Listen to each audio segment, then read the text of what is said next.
Hi there, I'm Danny Flex and welcome to the latest edition of SecondsOut FLEXpectations. We're here every Thursday, 4:30 p.m. to talk about the boxing action to come over the weekend. As you know, boxing has been suspended in the UK for the month of January. We're very much looking forward to its comeback next week. But for right now, we're looking at more general subjects in these weekly vlogs.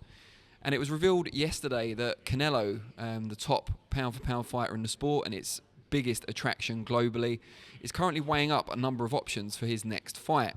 Now, it was reported that in addition to considering going up to cruiserweight to challenge the WBC champion, whoever that is, after this weekend's title fight between Ilunga Makabu and Thabiso Nchunu, he's also now got offers on the table from PBC, who he worked with for his last fight, the win over Caleb Plant, to potentially fight Jermall Charlo in May. Canelo obviously fights on those May and September Mexican holiday weekends. And also an offer from DAZN and Matchroom, Eddie Hearn, to fight Dmitry Bivol and Gennady Golovkin in their long-awaited trilogy. The report said that it would be Bivol in May and Golovkin in September. But I spoke to Eddie Hearn earlier in an interview that you'll be able to see probably around the same time as this one. You won't be able to watch them at the same time, but they'll go up around the same time. Where he said it doesn't matter which order they're in, but they're two fights that DAZN are very much interested in putting Canelo in. So, being the top fighter in the sport and the money man, Canelo can pick and choose who he wants to fight. But all of these are intriguing concepts. Bivol perhaps doesn't have the name value of some of the other fighters that Canelo's been linked with, but he's an incredibly talented, effective fighter, very efficient, and a light heavyweight. You know, he's talked about moving down potentially to super middle to fight Canelo, but the Mexican is interested in getting the major belts at 175 pounds, so he would be the one moving up in this case, and then gets that long-awaited trilogy with Triple G. They've got one win apiece, although the win for Canelo in the second fight is still felt as to be quite controversial. And I think the general consensus now is that Canelo's improved massively since then. Triple G's maybe just declined a little bit, and it's a perfect opportunity for Canelo to go 2-1 up in their series and maybe even get a stoppage over someone who was previously thought to be immensely durable in Golovkin. So Matchroom are there with that 2-fight deal.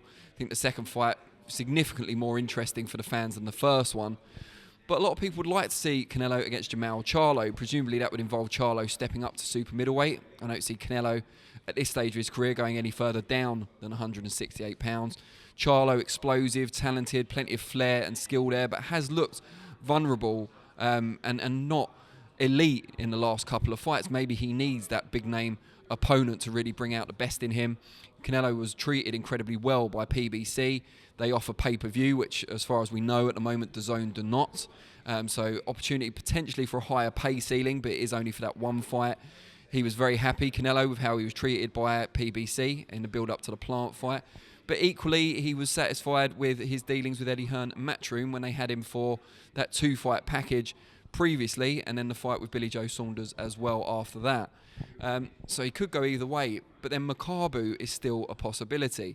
Canelo will obviously sit at ringside at the weekend, assess how good the winner of that fight looks and whether the size advantages and the power advantages they will possess up at cruiserweight will present him with too many problems.